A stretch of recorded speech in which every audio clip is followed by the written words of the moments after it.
તો મિત્રો હું એવી જગ્યા પર રહું છું ને, એ જગ્યા તમે જોશો ને એટલે તમે ગોવા કે ગમે તેવું બીચ, ગમે તેવો દરિયા કિનારો ભૂલી જશો. કેમ?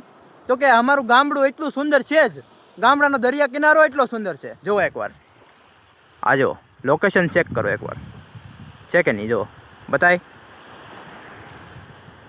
ને. આટલું બધું સુંદર કેમ ખબર? કેમ કે અહીંયા માણસો ઓછા આવે છે. જે જગ્યાએ માણસો ઓછા હોય ને એ જગ્યા સુંદર જ હોય, બરાબર.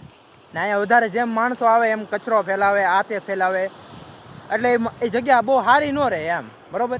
અહીંયા માણસો ઓછા આવે એટલે આ જગ્યા સારી રહે છે. તમે તમારે કદાચ આવો ને તમે તો સ્વચ્છતા રાખવી, બરાબર. આ છે મધુવન અને આ છે મેથળા, મારું ગામડું, અને આ અમારું પાડોશી ગામડું, બરાબર. આ અમારો મધુવન મેથળા ફોરેસ્ટ વિસ્તાર છે, બરાબર. અને આ જો લોકેશન જુઓ એકવાર તમે, છે ને એમ. ને આવા નવા વિડીયો માટે આમ જો તમારા ભાઈને ફોલો કરી લેજો, ભૂલતા નહીં યાર.